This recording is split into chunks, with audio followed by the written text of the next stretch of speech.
If we look at the lives and the focus of the vast majority of people in the world, we find that they are primarily fixated on external measurements of survival, sustenance, and success in some form or another.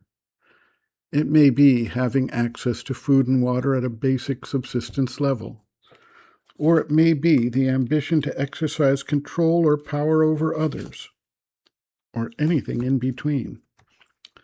These people do not generally focus on, speak of, or follow an inner directed path of development.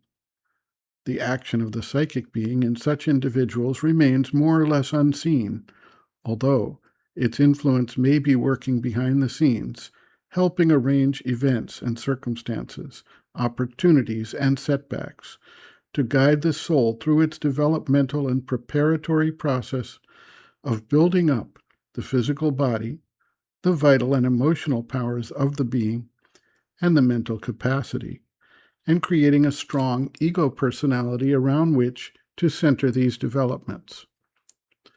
A much smaller number of individuals are either called to a spiritual focus through the past cause and effect, or reach a point of maturation of the external development that leads them next towards a spiritual discipline.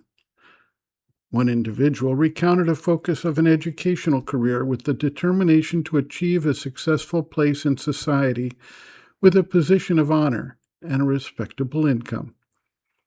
After a near-death experience, or perhaps even a revival after death, and a deep spiritual experience at the time of his return to life, he dropped all these plans and took up the study and practice of yoga and spirituality, areas he had not ever considered or reflected on prior.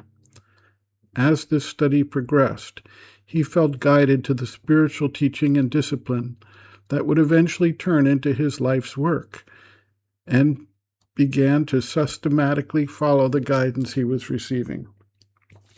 Along the way, he did not recognize, for the most part, the reality of the psychic being.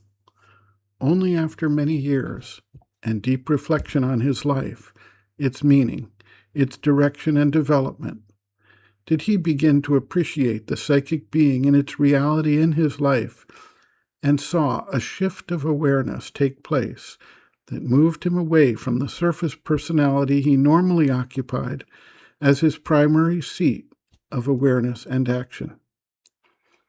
The mother writes, quote, "In the ordinary life, there's not one person in a million who has a conscious contact with his psychic being, even momentarily. The psychic being may work from within, but so invisibly and unconsciously for the outer being that it is as though it did not exist.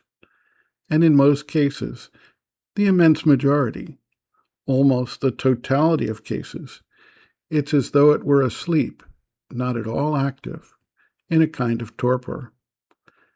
It is only with the sadhana and a very persistent effort that one succeeds in having a conscious contact with his psychic being. Naturally, it is possible that there are exceptional cases, but this is truly exceptional, and they are so few that they could be counted, where the psychic being is an entirely formed, liberated being, master of itself, which has chosen to return to earth in a human body in order to do its work.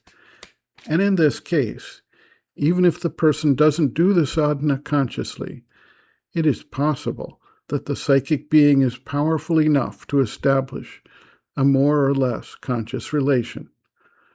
But these cases are, so to say, unique, and are exceptions which confirm the rule. In almost all cases, a very, very sustained effort is needed to become aware of one's psychic being. Usually it is considered that if one can do it in 30 years, one is very lucky. 30 years of sustained effort, I say. It may happen that it's quicker, but this is so rare that immediately one says, this is not an ordinary human being.